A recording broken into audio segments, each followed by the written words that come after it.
Hey guys, hope you're doing well. In today's video, I'm highlighting the importance of making data-driven decisions when we're doing product research on Amazon, and I'm doing it right now.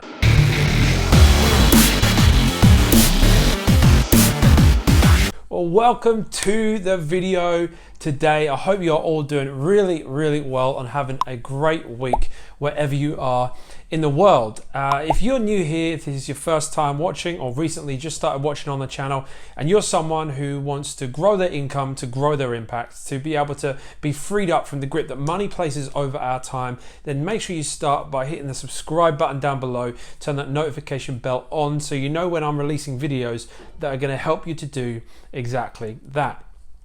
All right, as said at the top of the video, my intention today is to really drill down into an issue which I really commonly see in the Amazon FBA space, and really try and help some people when it comes to making decisions when doing product research. As many of you will have established and realized very quickly when entering into this business, that product research is one of the most fundamental skills that you must master if you're going to make this business a success. It's the topic that I get the most questions about. It's the topic that I spend most of my time helping people with, because in a sea of opportunities, when there is just an incredible amount of products out there, millions and millions of different products on the Amazon platform, the decision on which one that I should go for to start my business is often one that leaves us in that analysis paralysis phase. And I want to sort of help with a few things today that are going to really, I believe, help you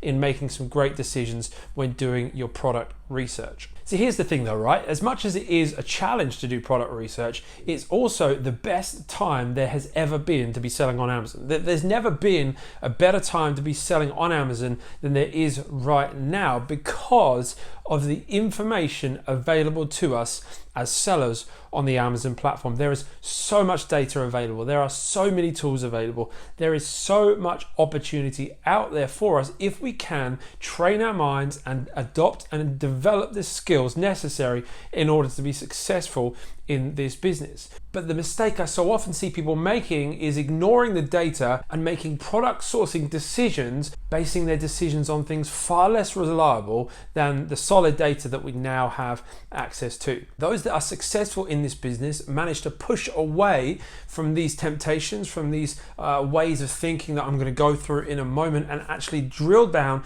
into the data. What does the data tell me? What does the research that I'm doing tell me? When I stand back and not allow any of these other influences to affect me, what is the data on the table suggest to me? And so I want to talk about three things today, three areas that people allow themselves to be distracted by, or allow their perspective to be skewed by, three enemies of data-driven decisions, if you will. All right, so three of them, we're going to go into them one by one, the three enemies of data-driven decisions, specifically when regarding Amazon product research. And the first one is this: passion.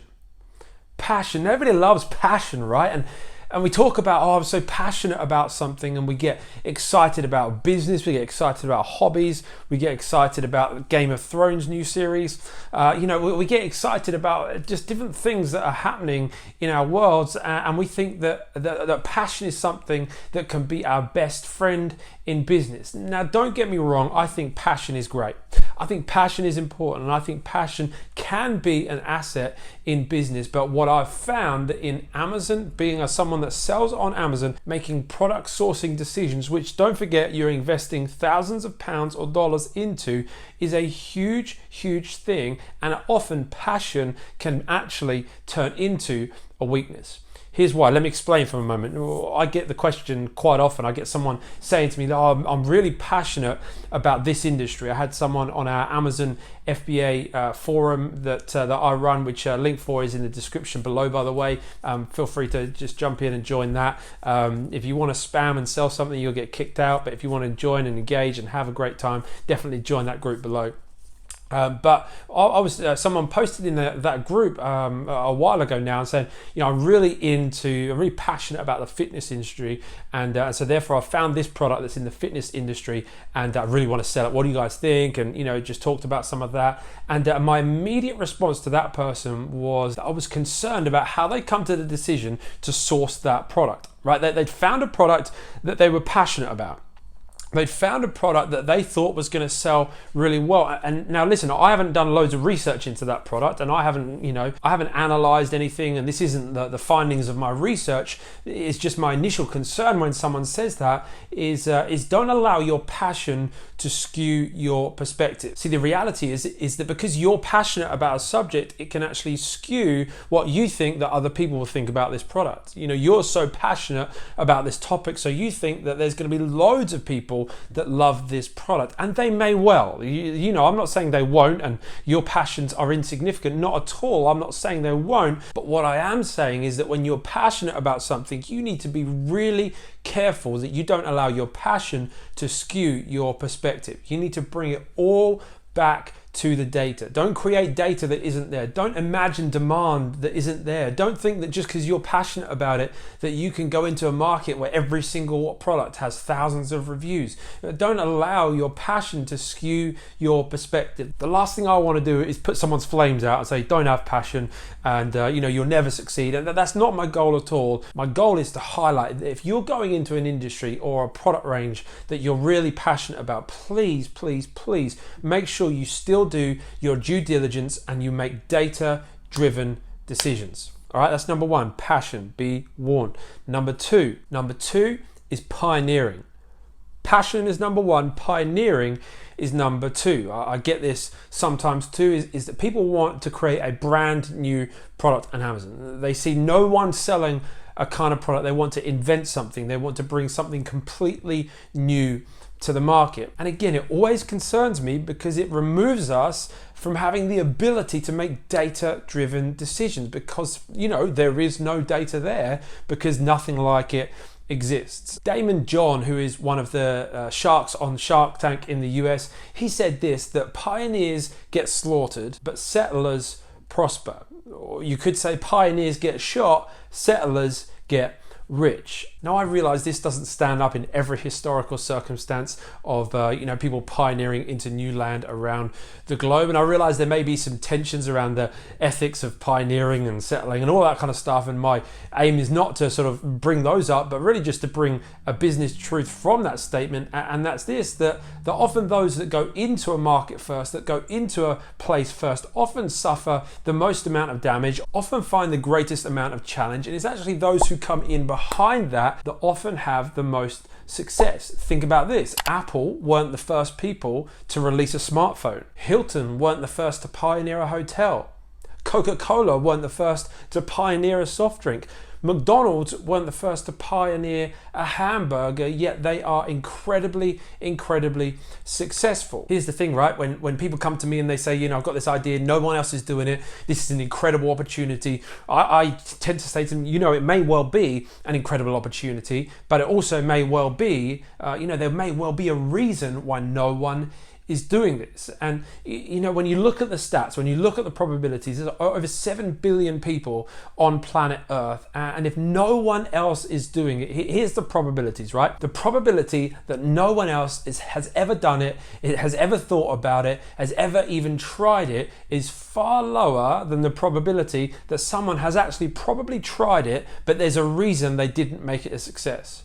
And again, this isn't a reason for you to never do anything new. It's not a reason for you to never want to invent something. But when we're talking about predictable paths to a successful business on Amazon, pioneering is certainly not predictable. I'm not saying never do it. I'm not saying it couldn't work. If you do it, if you get it right, then the rewards can be incredible. But because the rewards are so much bigger, as we so often find in many areas of business and life, the risks are also proportionately higher. And for me, from my channel, what I want to help people do is to create income, is to create time freedom, is to have reliable passive sources of income that they can use the time that they've got on this earth to actually go out spend time with their families, do great things, give back, do things with your time that you want to do, not what a 40-hour-a-week job that you just managed to scrape by and pay the bills dictates that you do. And to pioneer is not a predictable path to a successful business. So I hope you hear my heart with that.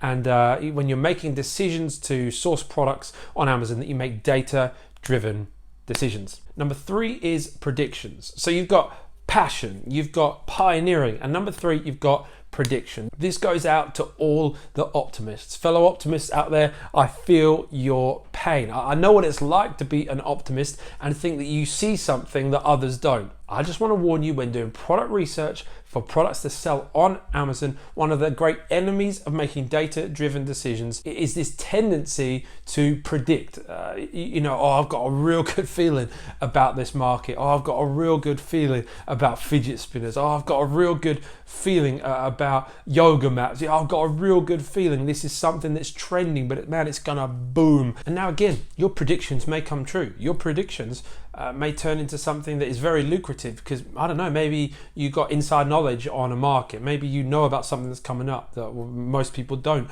Maybe you just get lucky. I don't know. I'm not saying that it could never happen. All I'm saying is if you want to make data-driven decisions, you've got to remove predictions from your arsenal of research, right? So make sure passion, pioneering, and predictions are not anywhere near your decisions when you're making a decision on what products to source in your Amazon business. It's so important that as Amazon sellers, we make data-driven decisions. There's so much data available for us. There are so many tools out there that we can use to find this data. And now hopefully that just there has inspired you, helped you, is going to help you into making some good decisions, and you source products that have longevity and that are profitable, and that really do transform your life because of this amazing business that you built. So for some of you, that's enough, and you can switch off and take that away. But for those of you who are saying, well, okay, Ben, well, how do I actually do that? How do I make data-driven decisions? It's one thing to know what I need to do. It's another thing to know how I actually do that. And so I want to take the next few moments, the last little portion of this video, to actually talk you through how I would encourage you to then go out and make data-driven decisions. How do I do my product research? How do I take that and filter it through into my product research tactics? So here's the thing. When I teach people how to run a business selling on Amazon, what I actually talk through are the 6 pillars of product research. I talk about how these 6 pillars actually go into a funnel. They actually act like a funnel, which we take ideas through. We put as many ideas in the top of the funnel as we can, and then we actually funnel them through based on a whole bunch of different criteria, which will change from person to person, from circumstance to circumstance, depending on how much budget you've got available, what kind of products you're looking to go after, your business goals, so on and so forth. But the 6 pillars, they do not change. The 6 things that you need to take any potential product idea through do not change. I get people telling me, Ben, what do you think about this product? Yoga mats, example. Like, nobody says that because it's obviously way too saturated. But people will say, Ben, what do you think? Oh, I want to sell yoga mat. What do you think? And I'm like, I don't know. I got zero data to base any decision on to be able to give you any advice. And so often, like even my students, they'll sort of send me ideas. What do you think about this? And I'll push back and I'll be like, I'll say, give me some data. I need some data to help you with this decision, because it can't just be, oh yeah, that sounds like a nice product, or I predict that would be good, or there'll be people passionate about this. No, there needs to be some data to support this. And so what I do is I run them through this funnel, the product research pillars, and I'm going to show you exactly how to find the data to support these pillars in a moment. But first, quickly, let me run through exactly what they are. Number 1, of course, is demand. Not necessarily high demand or low demand, but the right demand for your budget, the right demand for your circumstances, the right demand for where you're at in your business. Demand. And then you've got competition. How many people are you competing with? What does the review outlook like? And then you've got differentiation. What can I do to create something different here? What can I offer that's better than is what's available right now? And then you've got profitability, of course, because you actually want to make some money. And then 5th, you've got scalability. How can I scale this up into a brand of products, into a real, genuine business? And then finally, number 6, running out of fingers there. Number 6 is doing some final checks checked on the patent safety, all that kind of stuff, which we'll get into. And you run the product ideas you have down this funnel, and the idea is that you take away more and more options over through this funnel, and actually you end up with some really solid options that you've made data-driven decisions on at the end. And so that's kind of the theory behind it, and what I teach at length in the Amazon Masters program, and with my students, etc. But I wanted to just tell you what that was in order to help you maybe go through that process yourself when making some product research decisions.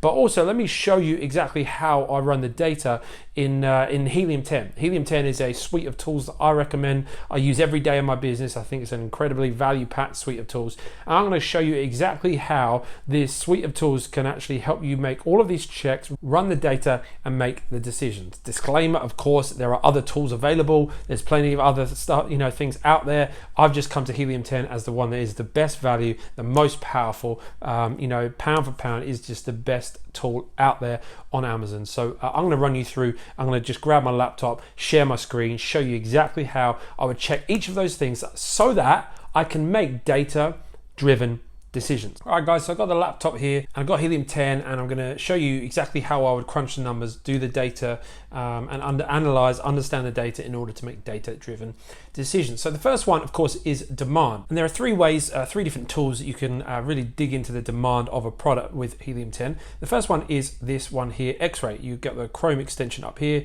and you've got the X-Ray Amazon Product Research, which is really, really helpful. And so what it's showing me here, obviously, I've gone for Yoga Mat, which is obviously pretty saturated, but just as a classic Ben example. And it really gives us an idea of the sales volume. Number one, sales volume. That's the first bit of data we want to look at. And so we've got revenue down here. We've got number of sales in terms of units down here. What I tend to do is sort it by revenue or sales. Either one is fine.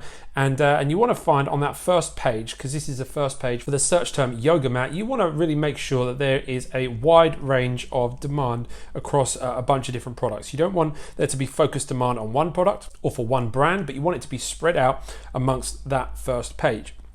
And so here, obviously, what you're looking for is revenue that fits your goals. If you've got a big budget, you might be looking for high revenue, like 10,000 a month. This is in pounds per month, the revenue that these products are doing on Amazon.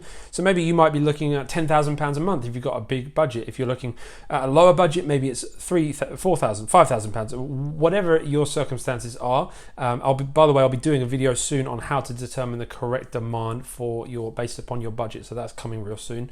So you can look at this and be looking for a range of products or hitting a similar kind of region of demand. So that's a really good data point for you to look at there. Another data point is search volume, which is in the Magnet tool in the Helium 10 dashboard.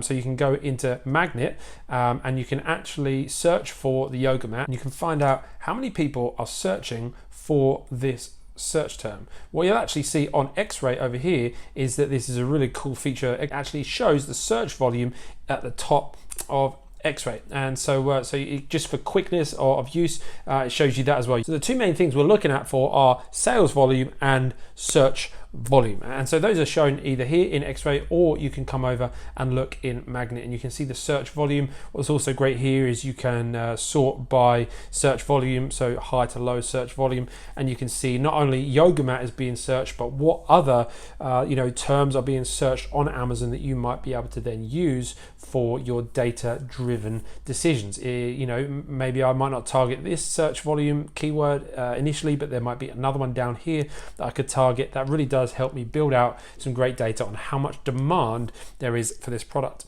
Another great tool is Trendster. Actually, this will help you know within Helium 10 what the trends are like of this product. Again, we're looking for reliable, consistent profits, and so what we tend to go for are products where the trends aren't peaking, they're not a fad, they're not seasonal, and by putting the ASIN of a product in here, you can compare a whole bunch. You can put some keywords in to compare it against. This really, really powerful tool, and you can run that, and you can look at bestsellers rank, BSR, over a period of time. And if you see that bestsellers rank really dip to a really low number, which means lots of sales at specific points in the year, that suggests that product is seasonal. If it's tailing off or it's increasing quickly, again, that tells you you different things. It gives you more data to really help make a decision on whether this is a product to source for you. So those are the tools I use to get some data around the demand of a product. The next pillar, the next step down in the funnel is, of course, competition. And so for that, the main thing we want to be looking at is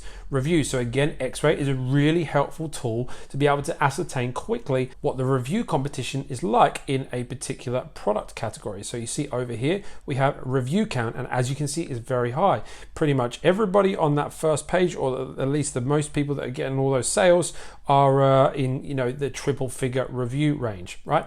And so what you want to do is avoid markets where the review quantity provides too much of a high barrier to entry, unless you do have something really unique to offer, like as an improvement, or if you've got a whole load of marketing budget. It's not to say never do it, it's just to say as beginners, it's one of those data points that you really want to be careful about. So that's reviews and how to look at that. Helium 10 also provides us with some really great other data points here in Magnet. As we just search for yoga mat, you can see this one here, competing products, and so this gives us an idea of just how competitive a product is. Yoga mat, it's got over 100,000 competing products, which is quite a few, and so that gives us another data point. And then another really great tool, probably the most powerful, one of the best tools in this whole suite, is something called Cerebro, and again just has some really great data points to analyze. So what we can do here is we can take one of the ASINs from one of these products. Let's take this first one here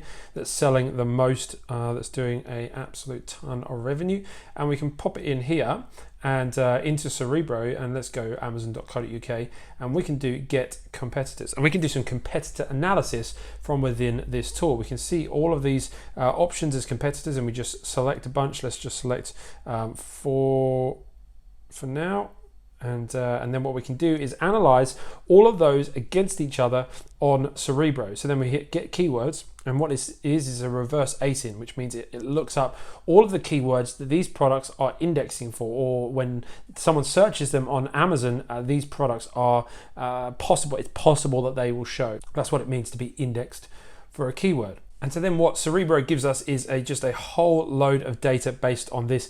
If you're new to selling on Amazon, this is probably looking a little bit confusing right now, and there are so many aspects of this that for this video today we don't have the time to go into, and Cerebro is probably a whole nother review sort of video in itself. But just so you know, you've got some great data points there to be able to do some competitor analysis and really help you making some data-driven decisions on the competition of a product. The third pillar of product research is going to be your differentiation. How can I differentiate this product from my competitors? And so let's look at some of the tools that Helium 10 provides that we can use for that. The first one is going to be in the Chrome extension, something called the Review Downloader. We actually need to go into a product page to be able to use that one.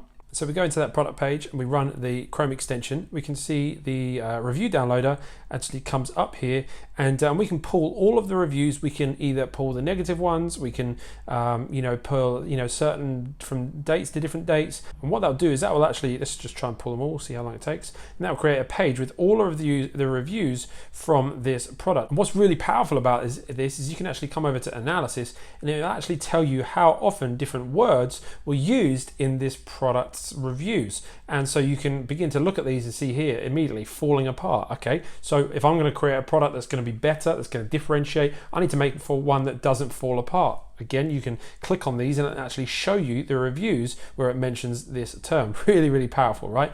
And you can look through 10, 20 of your competitors, look at all of their reviews, all of the negative ones, what they're doing, or the positive, what they're doing well and what they're doing bad. That is a really powerful tool that the Chrome extension offers. Another great feature when you're doing your product research using the black box tool, this is the tool that I recommend that all of my students start with for their product research. One of the advanced filters, there's a whole bunch of different advanced filters you can play around with, but one of the great ones is actually you can look at how many images, the number of images. So you might want to go max 2 images, because immediately you're going to be able to differentiate your listing and create a whole bunch more images. If a product is selling well and it only has 2 images, I bought some screws for a TV wall bracket the other day, selling like bazinga, going crazy, and it's got 1 image just of the packet and a video of how to use it. That's it. And so they're doing that well with just that. Imagine what you could do with a whole range of informative infographics and enriched content. So that's a way again that you can look at, use this tool here to find some options for differentiation. When it comes to profitability, again, you've got the Chrome extension here that you can look at this. You can go profitability calculator and it'll give you a whole bunch of info. This is a really great profitability calculator for the UK. This is the best one I've actually ever found. I know I probably sound biased, but I've tried lots. You can see up here my different Chrome extensions, but this one definitely is the best that I have found for the UK, especially because it allows you to put in VAT a certain percentage, other costs you can factor in. This is such a good feature. Oh man, I love this. You can choose your shipping method, local, which is just UK, or pan-European and European fulfillment network. So you can immediately get an idea for whether this is going to be profitable just in the UK or all across Europe, just from this one little drop down. Like seriously, so powerful from this like free Chrome extension. So good. And then once you're actually selling, you've got the profits dashboard within Helium 10 itself up here. You've got the profits dashboard up here, which you can then utilize as well to really tell you how your profitability is looking after you're selling on Amazon. So again, really great tool. The fifth pillar is scalability, and now there's less specific tools available for this. There are some ways that you can use this tool in order to really get an idea of the potential future products that might be based upon this product. For instance, here in black box, you've got the advanced filters again, and you've got the title keyword search. And so you can actually say, for instance, you are sourcing a yoga mat, you can put yoga in there, search within the fitness category or the sports and outdoors category, and make sure that yoga is in your title keyword search, and look through all of the different other product opportunities, see what else might be out there that might fit within your immediate criteria. Again, another way to look, are there scalable options? Are there different options for me to build out this brand? Analyze the data in order to make your decisions. And finally, your safety checks, right? You want to make sure that you are sourcing a product that's not patented, that doesn't carry a trademark, that doesn't have any issues with hazmat, all those kind of things. And now Helium 10, there are some things that it can't check for you, such as, patents. It doesn't check whether a product is patented. So you have to do your own sort of checks on those things. But one of the things it can do is it can highlight some potential hazards, some potential, areas that you might need to look out for. And the tool that you, again, can use for that is X-Ray. And when you pull up X-Ray for the results on a keyword search, you pull it up here and just do a quick check for this section here. This is about the how the product is fulfilled. And what you want to be wary of is when there are absolutely zero products that are fulfilled by FBA. If there are loads, great. If there's a few, fine. But if there are zero, then it suggests that there is a reason why nobody is selling this through FBA. And it's usually not size or weight or anything like that, because there are some huge things that Amazon fulfills, right? And so generally, if there's something that's never fulfilled by an FBA, on this list, it generally means there's a reason why, which could be hazardous, hazardous products, or it's a restricted product that Amazon won't allow in their warehouse. So that's one way you can do some checks on this, but otherwise this is the one area where you will have to actually go off of Helium 10 to get your checks done for you. Making data-driven decisions when doing product research is going to be absolutely fundamental to your success. So if you need to, go back and watch this again. If you need to, ask me a question down below. I answer all the comments on my channel, so I'd love to help you out in the comments section below. If you need to, reach out and email me. If you need to, join the Amazon FBA UK forum, and I'm always in there engaging